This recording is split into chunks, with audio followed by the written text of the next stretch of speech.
नमस्कार फ्रेंड्स।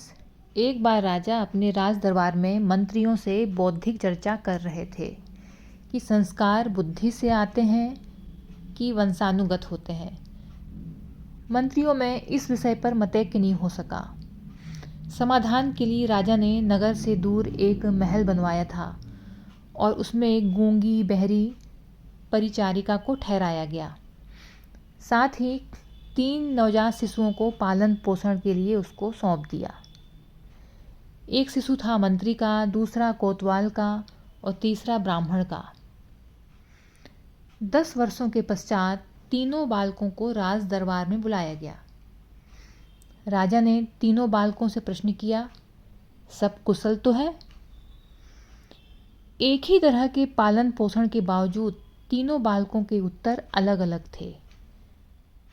मंत्री पुत्र का कहना था, जो आया है वो जाएगा, फिर कुशलता कैसी? कोतवाल के पुत्र ने कहा, अक्सर ही चोरी कोई और करता है, अपराधी किसी और को ठहरा दिया जाता है, फिर सब कुशल कैसे?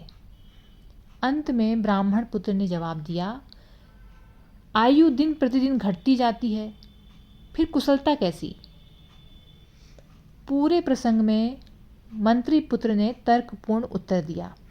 कोतवाल के पुत्र ने न्याय व्यवस्था पर प्रश्न उठाया तो ब्राह्मण पुत्र का उत्तर दार्शनिक था। सभी बच्चों का पालन पोषण एक ही वातावरण में हुआ, परंतु सबके विचारों में अपने संस्कारों के अनुसार भिन्नता आ गई। दरबारियों को उत्तर मिल चुका था कि सारे संस्कार वंशानुगत होते हैं। संस्कार से बनते हैं विचार।